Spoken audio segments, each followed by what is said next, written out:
نبی کریم صلی اللہ علیہ وسلم نے فرمایا ان اللہ و ملائکتہ یصلون علی صف الاول، اللہ رحمت بھیجتے ہیں اس شخص پر جو پہلی صف میں کھڑے ہو کے نماز پڑھتا ہے۔ فرشتے اس کے لیے مغفرت کی دعا کرتے ہیں جو پہلی صف میں نماز پڑھتا ہے۔ یہی الفاظ ان اللہ و ملائکتہ یصلون علی النبی قرآن نے نبی کے لیے استعمال کیے کہ اللہ رحمت نازل فرماتے ہیں اس شخص پر جو اپنے نبی پر درود و سلام پڑھے۔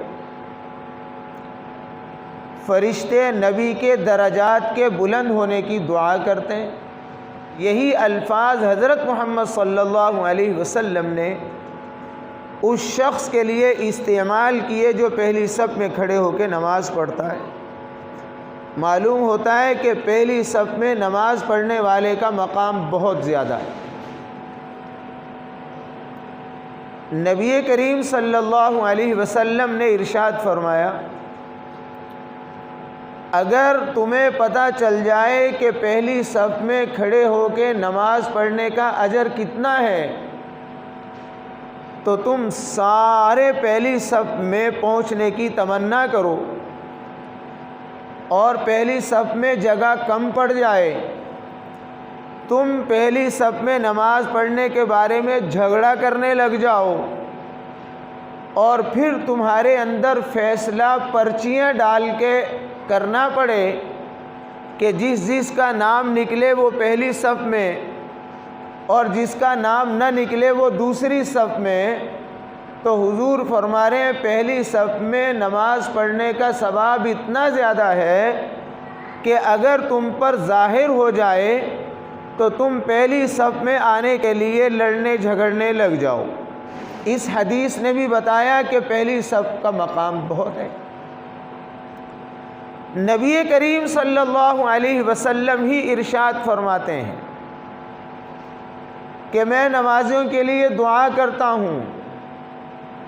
اور علماء نے لکھا ہے کہ نبی کی دعاؤں کو اگر 3 حصوں میں تقسیم کیا جائے تو آپ پہلی صف میں نماز پڑھنے والوں کے لیے 2 گنا دعا مانگتے تھے اور باقی صف والوں کے لیے 1 گنا۔ اس سے بھی پتہ چلا کہ پہلی صف میں نماز پڑھنے کا ثواب بہت زیادہ ہے۔ میں نے 3 باتیں کہیں، ان اللہ و ملائکتہ یصلون علی صف الاول، 1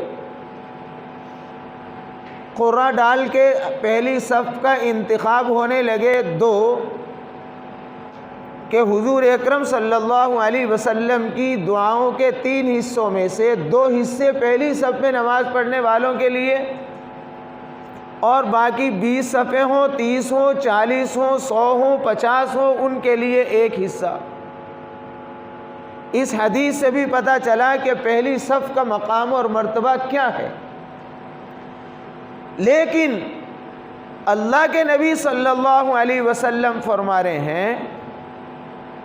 کہ تم جمعے کو جلدی آؤ، اس لیے کہ جمعے میں جب جلدی آؤ گے تو امام کے قریب تمہیں جگہ ملے گی، پہلی صف میں تمہیں جگہ ملے گی۔ اللہ کے نبی فرما رہے ہیں نماز میں جلدی آؤ، جب جلدی آؤ گے تو پہلی صف میں جگہ ملے گی۔ جمعے میں جلدی آنے کا مقصد بھی پہلی صف میں جگہ پانا ہے، امام کے قریب جگہ پانا ہے، اور عام نمازوں میں بھی جلدی آنے کا مقصد اور منشا پہلی صف میں جگہ پانا ہے۔ معلوم ہوا کہ پہلی صف میں اس لیے حکم دیا جا رہا ہے کہ اللہ کی رحمت جو اترتی ہے نمازیوں پر وہ امام سے شروع ہوتی ہے، اور امام کا جو قرب ہوتا ہے اس کو سب سے زیادہ فائدہ ہوتا ہے۔ اسی لیے ہم یہ کہتے ہیں کہ پہلی صف میں نماز پڑھو تاکہ امام کا قرب حاصل ہو۔ جب بیان ہو تو بیان والوں کے قریب بیٹھو تاکہ جب اللہ کی رحمت اترے تو اللہ کی رحمت بات کرنے والے پر اترنے سے شروع ہوگی۔ جو امام کے جتنا قریب ہوگا وہ اتنی ہی اللہ کی رحمت کو سمیٹے گا۔ معلوم ہوا کہ امام کا قرب بھی بہت اعلیٰ عبادت ہے اور بیان کرنے والے کا قرب بھی بہت اعلیٰ عبادت ہے۔ یہ بات سن لی آپ نے، اس کو یاد کرو، اس پر عمل کرو، اس پہ غور کرو، ساتھیوں کو دعوت دو۔ نبی کریم صلی اللہ علیہ وسلم ارشاد فرما رہے ہیں کہ ایک شخص مسجد میں آیا، آگے جگہ خالی تھی لیکن اس کے سامنے یہ تھا کہ آگے جگہ بھی خالی ہے، زیادہ ثواب پاؤں گا، لیکن وہاں خالی جگہ پر پہنچنے کے لیے بعضوں کے کندھے پھلاننا پڑتے ہیں، اور جب کندھے پھلاننا پڑتے ہیں تو دوسروں کو تکلیف ہوگی۔ یہ کریم صلی اللہ علیہ وسلم فرما رہے ہیں کہ اگر کوئی دوسروں کی تکلیف کا احساس کر کے پیچھے ہی بیٹھ جاتا ہے کہ میں اس ثواب کو چھوڑتا ہوں جس ثواب کے ساتھ دوسروں کو تکلیف بھی دینا پڑتی ہے، اللہ کے نبی فرما رہے ہیں جو دوسروں کی تکلیف کا خیال کرے گا اور وہیں بیٹھ جائے گا،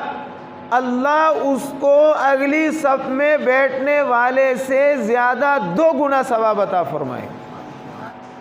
معلوم کیا ہوا؟ پہلی صف میں ثواب ہے، بالکل ہے، امام کے قرب کا ثواب ہے، بالکل ہے،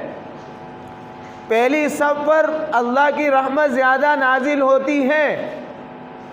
پہلی صف والوں کے لیے اللہ کی نبی کی دعائیں ہیں، لیکن اس کے باوجود بھی پیچھے بیٹھنے والا جو دوسروں کی راحت کا خیال کرتا ہے اور دوسروں کو تکلیف سے بچانے کی کوشش کرتا ہے، اللہ کے نبی ہی اس کے بارے میں فرما رہے ہیں کہ اس کو 2 گنا ثواب ملتا ہے۔ معلوم کیا ہوا؟ معلوم یہ ہوا کہ اگلی صف کا ثواب اپنی جگہ، لیکن دوسروں کو تکلیف سے بچانا اس عمل کا مرتبہ اپنی جگہ۔